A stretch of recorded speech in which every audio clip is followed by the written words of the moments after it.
convoqué une conférence de presse sur la situation politique. D'abord, quelle lecture vous faites de la situation actuellement aujourd'hui?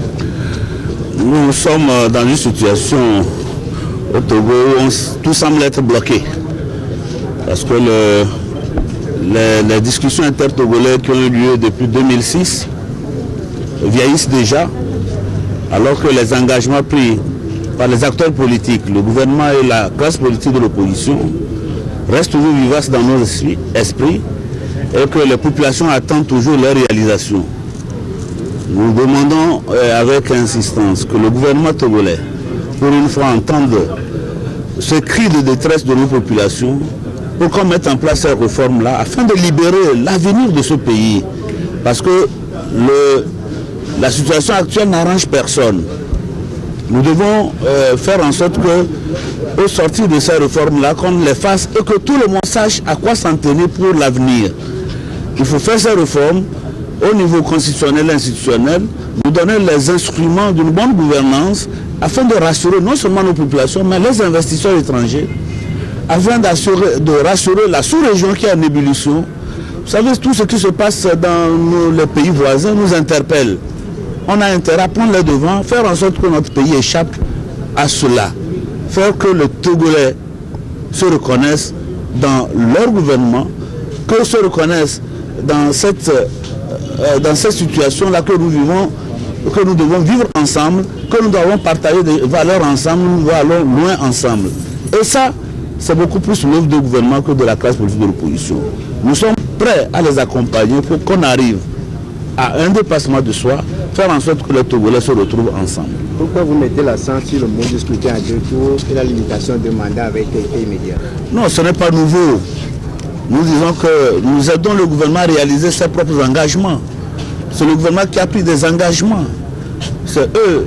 Le président Faure en 2006 a fait preuve d'ouverture en acceptant d'abord d'aller discuter à Ouaga. Et ces promesses-là sont contenues dans un document qui fait aujourd'hui référence. Donc quand un gouvernement prend des engagements, qu'il renouvelle maintes fois de mettre en œuvre, notre rôle à nous, la classe politique, c'est de l'accompagner à leur mise en œuvre effective. Parce que nous avons besoin de donner une vision de notre pays où les gouvernants respectent leurs engagements, où la population puisse se reconnaître dans leur gouvernement parce que ce gouvernement, lorsqu'il dit qu'il veut faire une chose, il l'a fait. Donc voilà des choses pour lesquelles nous nous mobilisons aujourd'hui pour que ces réformes-là aient lieu, que les élections locales aient lieu d'ici au plus tard le mois de juin, afin que nous puissions nous retrouver dans une situation où les présidentielles viennent éluder cette question essentielle que nous mettons au centre de nos préoccupations au Togo, que ce soit les élections locales. Vous quittez aujourd'hui. Oui. Oui, vous laissez aujourd'hui la main à M. Passadi Kapara. Quel sentiment vous anime Non, nous avons, pendant ma coordination, nous avons travaillé à aller à ces élections. Bien sûr, on n'a pas eu les résultats qu'on attendait, mais nous avons aujourd'hui à la coalition 6 députés. Nous avons également travaillé à nous offrir une nouvelle vision, qui est une vision qui apaise et qui rassure tout le monde, et qui travaille à l'union de toute l'opposition, qui travaille à faire en sorte que même ceux que nous combattons puissent être rassurés sur l'avenir de ce pays-là et que nous allions de l'avant. Et également, nous avons travaillé à l'élargissement. Notre coalition n'est pas une coalition fermée. Vous avez, la semaine dernière, pu constater l'arrivée de Santé du Peuple. D'autres partis politiques également vont arriver. Et le sentiment que nous avons aujourd'hui, c'est qu'on a fait l'essentiel. On n'est pas satisfait du résultat obtenu, mais nous disons que c'est le résultat que nous aurions pu obtenir dans les conditions actuelles. Ceci dit, nous mettons à la disposition du président Kagbara pour l'accompagner à réaliser d'autres victoires, à lever d'autres défis. Il en va de l'intérêt de toute la nation togolaise. Comment comptez-vous y prendre pour Pardon? Sont disposés à accueillir M. Agoumé, le manifestant le désir? Comme vous le dites, nous avons rencontré M. Agblomé Kodjo au niveau de la coalition pour discuter sur la vision que chacune des composantes ont de la situation actuelle. Pour le moment, cette question n'est pas à l'ordre du jour. Le jour sera là, on avisera avec les éléments de la discussion. Oui, le peuple appelle à l'unité de l'opposition. Mais à chaque fois, vous appelez toujours à des élections locales, à des réponses constitutionnelles, mais vous n'êtes pas en mesure d'être ensemble. Déjà, la coalition Arc-en-Ciel donne l'exemple de l'union d'action de l'opposition.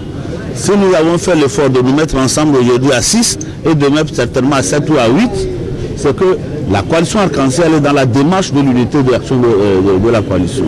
Qui vous souvient qu'à la veille des élections locales, nous avons été la coalition qui a œuvré essentiellement pour arriver à cette unité d'action, pour pouvoir consolider nos listes et faire des concessions sur le terrain, avoir des listes communes avant d'aller à ces élections.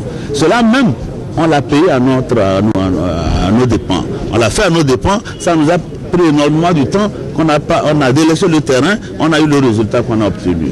Donc on a fait des sacrifices, nous continuons toujours d'appeler à l'unité d'action de l'opposition et nous y travaillons. Maître Soran, après 18 mois de combat politique, la coalition Arc-en-Ciel a-t-elle aujourd'hui le sentiment d'être en train de répondre à la porte des Togolais? Nous disons que l'essentiel aujourd'hui n'est pas de compter les jours. L'action que nous menons s'inscrit dans la durée.